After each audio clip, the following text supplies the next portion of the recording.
The AIDS pandemic is one of the most serious crises the world has ever faced. Since the beginning of the epidemic, more than 60 million people have contracted HIV, and nearly 30 million have died of HIV-related causes. Both my mother and father died of AIDS when I was really young. I also had to watch my brother die of AIDS. It was slow, painful, and awful. He was the one that took really, really good care of me after both my parents died. And I really miss him. With close to 34 million people in the world now carrying the HIV virus, and an estimated 2.7 million people newly infected each year, it's clear the world has not figured out how to stop this disease. So why, despite the billions of dollars being poured into AIDS prevention, have infection rates not significantly decreased? Dr. Edward Green, while director of the AIDS Prevention Research Project at Harvard, set out to answer this question, and the international community did not like what he found. If sexual behavior is changed in the direction of more monogamy and fidelity and more abstinence, it greatly brings down infection rates. In Dr. Green's book, Broken Promises, How the AIDS Establishment Has Betrayed the Developing World, he says the research shows that the sexual rights approach to AIDS prevention, championed by the UN and Western donor countries, may actually be increasing the rate of infections, not bringing them down. And if he is right, millions have died unnecessarily. When I was a young girl living in Mozambique, a documentary was made about my brothers and I because both of our parents died of AIDS. Meu pai morreu em 2001. Passando algum tempo, 2002, morreu minha mãe. Nós ficamos órfãos dos pais. Não tinha nem mãe nem pai. Ficamos sozinhos. Passamos por um momento muito difícil. Ficamos só sozinhos em casa. Éramos só crianças e vivemos sem pai nem mãe. Ficávamos muito tristes, ficávamos humilhados, né? Por ver outros com mãe, nós sem mãe, sem pai, pá. É tristeza para nós, né? Many of the people who got involved in AIDS prevention initially in the U.S. were gay men themselves or were working in that community, and it almost sort of grew out of the gay rights movement. Most Africans have conservative attitudes towards sex.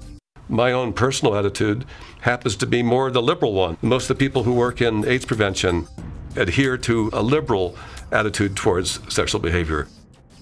When we're talking about vulnerable populations, we're talking about, among others, gay men, injecting drug users, and MSM. Dr. Jonathan Mann, an American physician, is widely credited with organizing the United Nations worldwide fight against AIDS. He placed the struggle to end discrimination against men who have sex with men into the very foundation of global AIDS policies at the United Nations. The historic significance of Jonathan's emphasis that we have to embed the response to AIDS in a human rights approach and not in a classic quarantine type of approach. He really set the tone for the years to come. President Obama issued a directive to all U.S. government agencies that engage in international activities to make advancing LGBT rights a top priority. We have done more in the 2.5 years that I've been in here than the previous 43 presidents to uphold that principle. The Obama administration defends the human rights of LGBT people as part of our comprehensive human rights policy and as a priority of our foreign policy. For us, family stands at the heart of everything we do. We live for the family. Gay rights are human rights, and human rights are gay rights. We do not want any discrimination against anybody under any condition, whether sexual or otherwise. But we have to state clearly and forcefully that this concept stands against everything we stand for in Africa. And because we have rights, governments are bound to protect them. the issue of sexual orientation in the United Nations human rights system has not yet mustered consensus. All the previous attempts to integrate sexual orientation into existing universally recognized human rights have not been successful.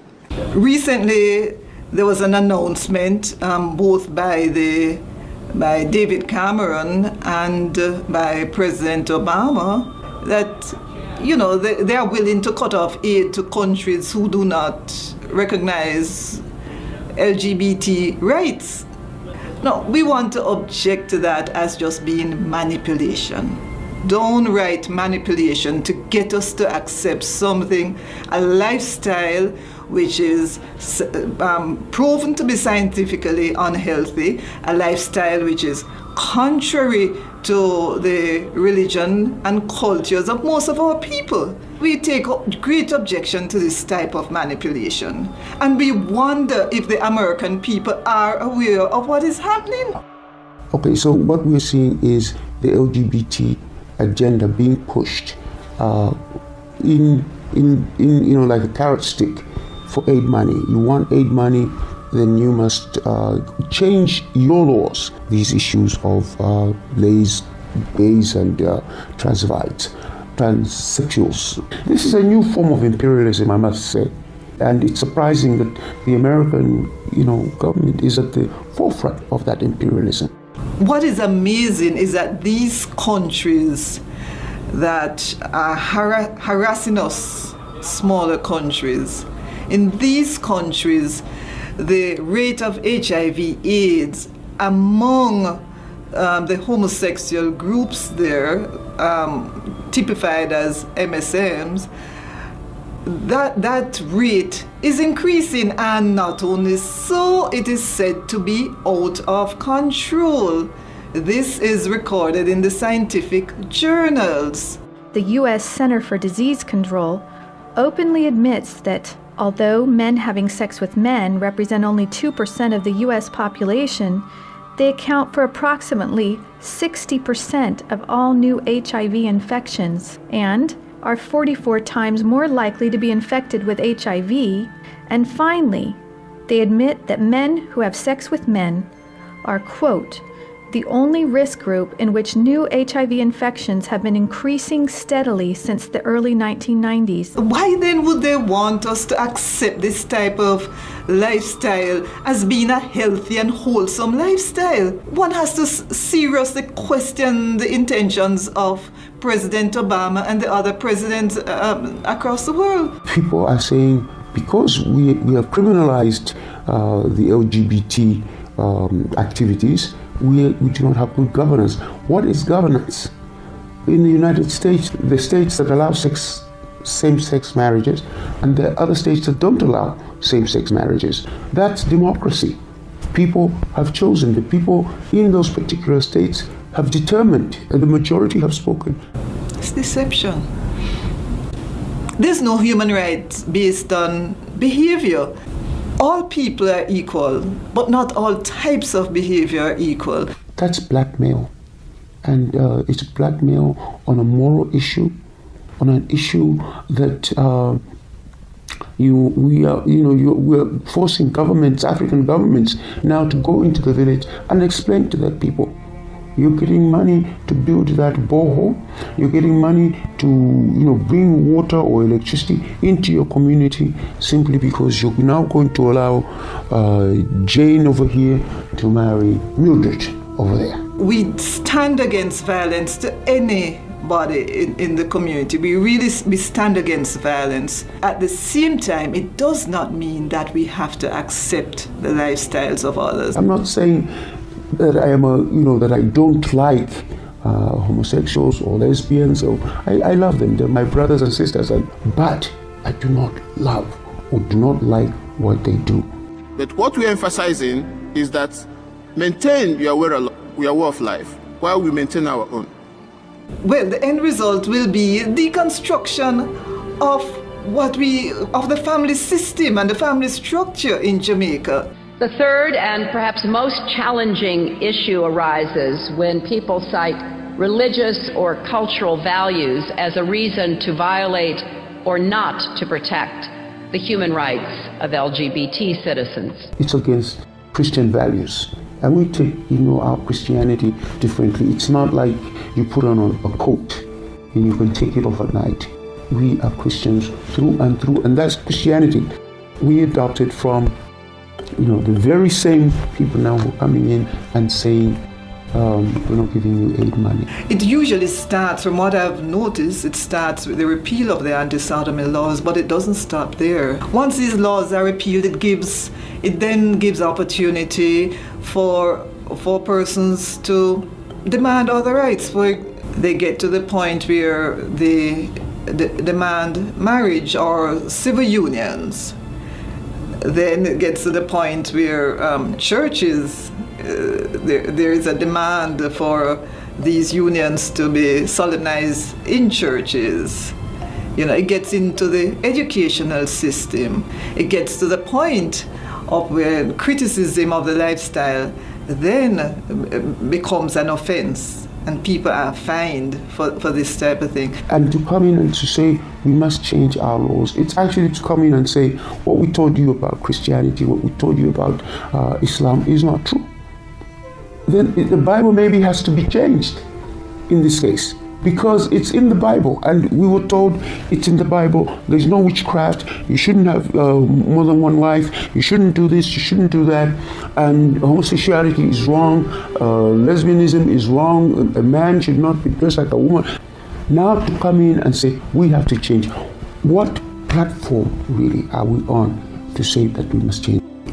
Once you say anything remotely critical of the lifestyle in these countries, there is a problem. And so I'm concerned for my own country, which is a highly religious country. I'm concerned about the impact that this could have on freedom of speech.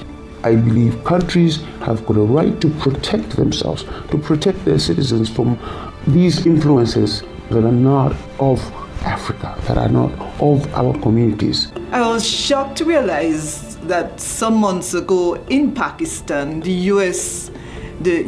ambassador there announced a gay party, a party for all local homosexuals. I felt that was an affront to the Pakistani people, and I just wondered how insensitive could one get, Isn't that just a total disregard of the culture of a people?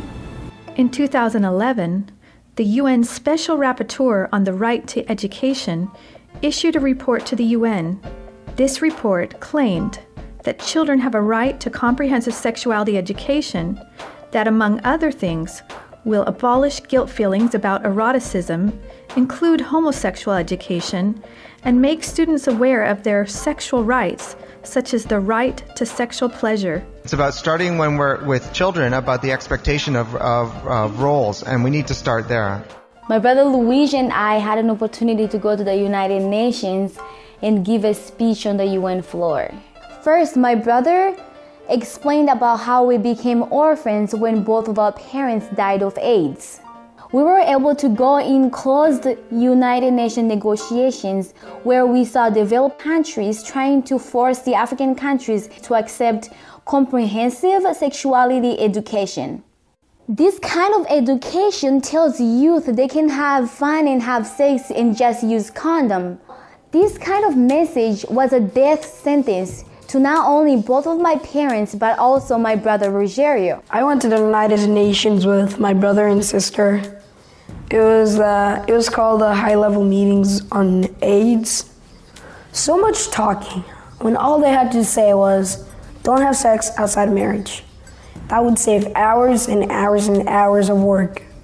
Then it was my turn to speak. I told them how Planned Parenthood was passing out a booklet for HIV-positive youth at the United Nations called Healthy, Happy, and Hot. Can you imagine? This is for the kids who have AIDS.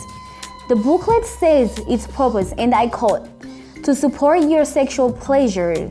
It tells youth they can have sex in different ways. It teaches about sexual pleasure through masturbation, with same-sex partners, and even if you are drunk. The first time I came to the United Nations was around 1999. And I remember very clearly I had made some speeches at the United Nations, and I had no idea that when I was calling for comprehensive sexuality education, that it was about pushing the sexual rights movement. In his speech to the International AIDS Conference in August of 2008, UN Secretary General Ban Ki-moon called for the decriminalization and destigmatization of homosexual sex. However, there is no evidence that destigmatizing or decriminalizing the sexual behavior of high-risk groups decreases HIV/AIDS rates. My brother Luis was also invited to speak at the UN about AIDS orphan, but then he found out that the African group was being pressured to endorse a document pushed by UNAIDS called Guidelines on HIV/AIDS and Human Rights. Do you know what the guidelines say we have to do to stop AIDS? They say you have to legalize same-sex marriage and graphic sexuality education for kids and legalize prostitution.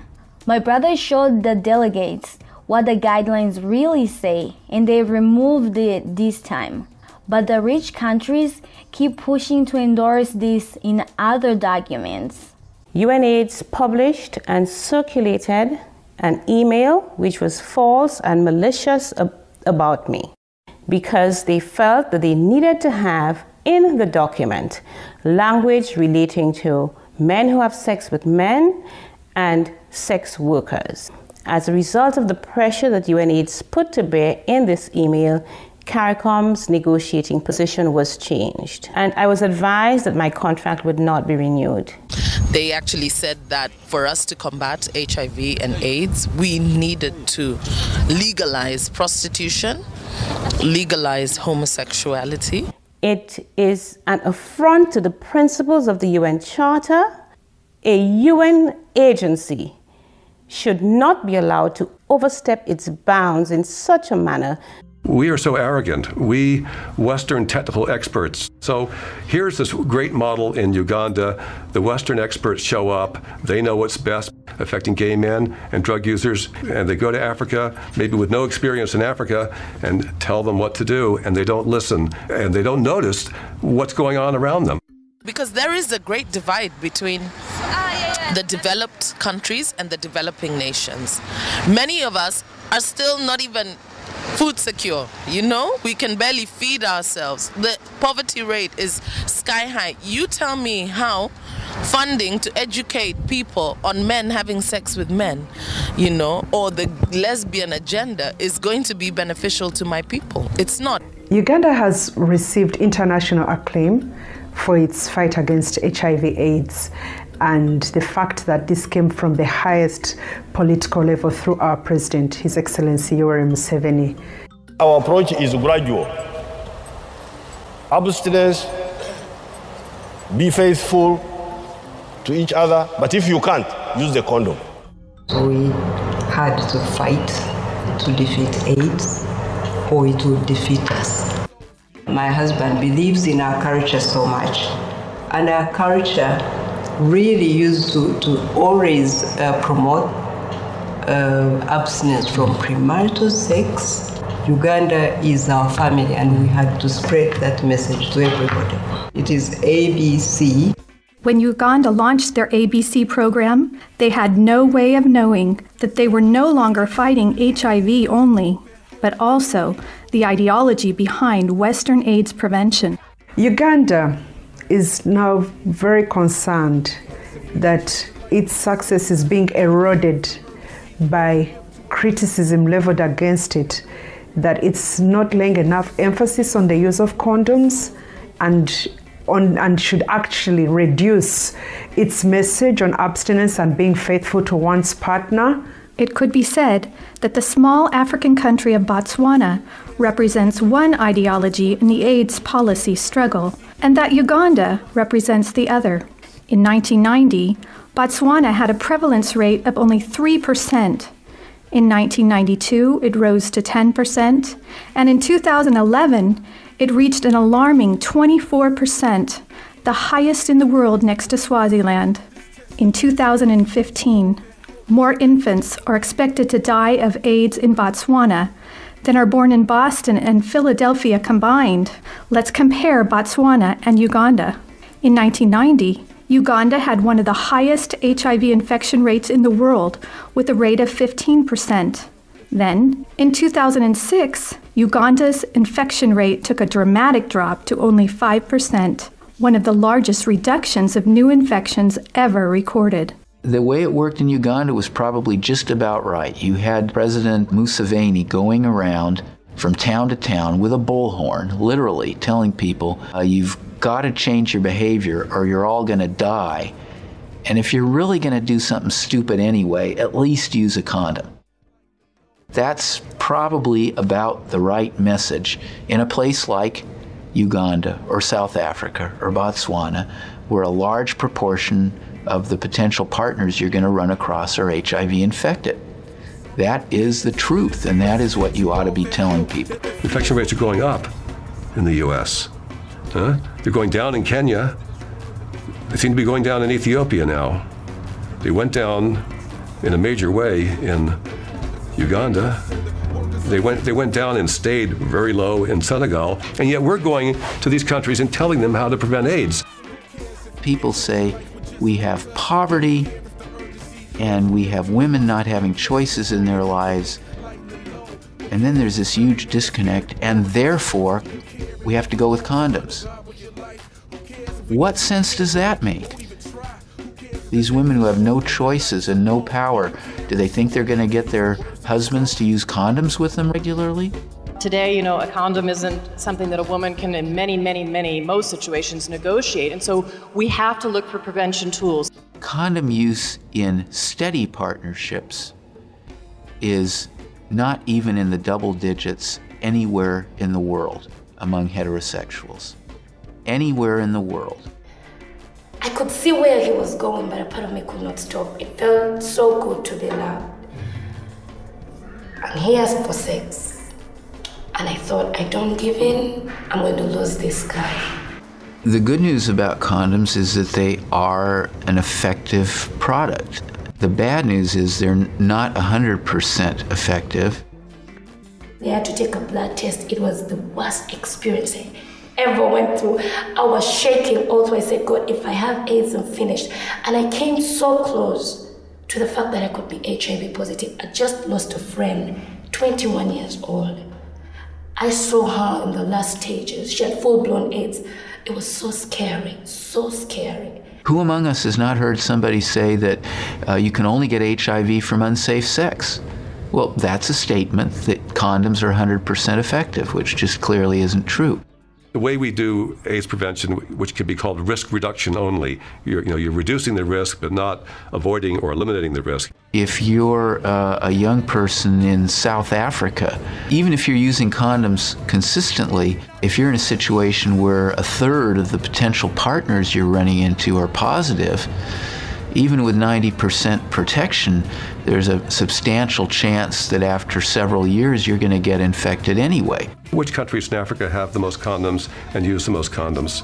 Botswana, South Africa, Zimbabwe. Those countries stand out. And they don't have lower infection rates, they have higher infection rates. We put that data into a table that shows as condoms become more available, instead of infection rates going down, they actually rise.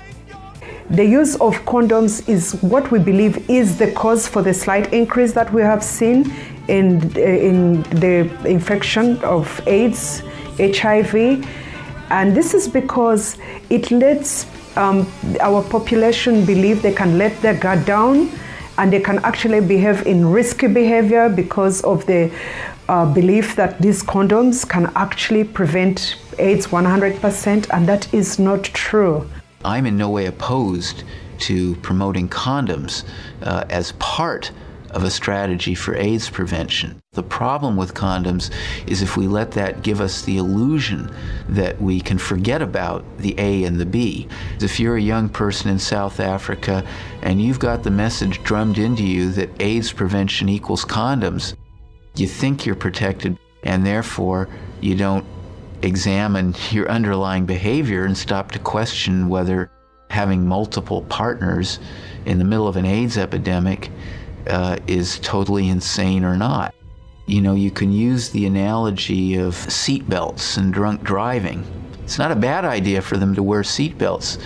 The problem comes in when you have the illusion that as long as you wear seatbelts, it's okay to keep driving drunk. Meu pai ficou doente quando nós estávamos em 10 de agosto, por muito tempo. Sentia-se mal quando nós víamos ele doente. Pensávamos, quando ele morrer, vamos ficar com quem? Quem vai nos sustentar? Sempre andávamos tristes. Mais tarde ele acabou por perder a vida. Quando ele perdeu a vida também ficamos desesperados. Porque... Ficamos por 3 meses na casa sem teto. Eu brincava com meus amigos. Às vezes meus amigos, quando eram chamados com a sua mãe, ele respondia mãe. E eu não tinha mãe para poder responder. Então eu ficava assim um pouco mais triste por não ter mãe. Não tinha ninguém para poder chamar mãe. Right now, nearly 40 million people are living with HIV. The annual cost of getting treatment to everyone in the world who is HIV positive will be more than $13 billion a year, every year. Moreover, these figures assume no increase in the total number of people who will need treatment. Yet we're averaging over 4 million new infections a year. In other words, for each new person who got treatment for HIV, about 10 people became infected. If we don't increase our investments in prevention, how can the world afford, from a humane perspective, from a moral perspective, from a financial and economic perspective, that every year between 4 and 5 million people will become infected? The cost of promoting the ABC program the way Uganda did it in the early years, when they broke the back of what was then the world's worst epidemic and turned that epidemic around, it was less than 50 cents per person per year. Not only is there this sort of general indictment that we have violated trust and betrayed the people of the third world and everything by letting our ideology get in the way, but we have pushed Uganda away from the model that's worked so well. If you go to Uganda today, the emphasis is on drugs, it's on condoms, testing.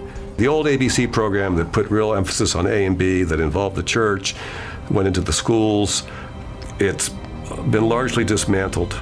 People accuse the religious right of being willing to let millions of Africans die for their beliefs.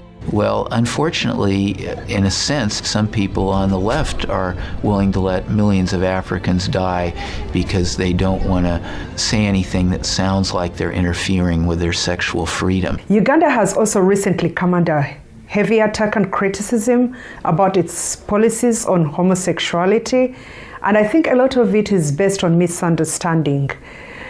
Coming from a country where we have seen our loved ones die from HIV/AIDS, seen the suffering, the toll that such illness bears, not just on the affected individual, but the family, the society, our whole economy is suffering.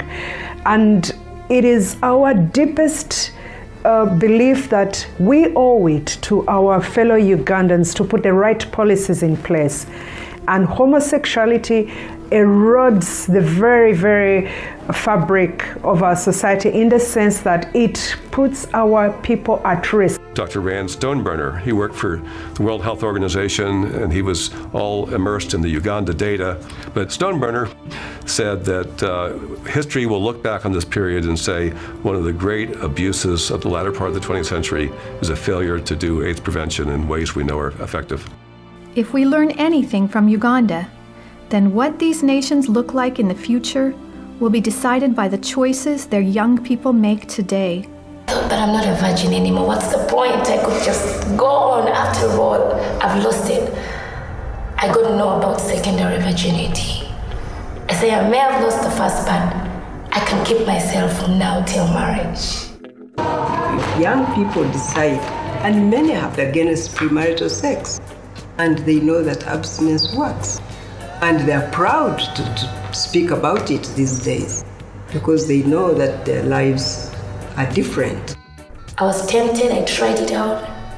it wasn't what I thought it was. I wanted more and more to get what I thought I wanted. But I realized the greatest sex comes when someone really loves you. And if someone loves you, then they want to be committed to you. And that is only in marriage. I am definitely not going to have sex outside marriage. Because first of all, I don't want to die early, and I don't want my wife to die early either. She's probably going to be really pretty, and she's going to be the mother of my kids. Not everyone is having sex, I realized. That's the thing, that everyone is doing it, but that's not true. And I'm not everyone, and you're not everyone. We could stand out of the crowd. I would tell the rich governments to stop pushing sex in Africa. And I would tell the African governments to not listen to them and to stand strong, because no amount of money is worth it. It's a voice that whispers my name. It's a kiss without any shame. Something beautiful, yeah. Like a song that stirs in my head. Singing love will take us where. Something beautiful. Please act now and go to standforfamily.org and sign the petition to stop cultural imperialism. Let's unite with people across the world and stop the abuses exposed in this film.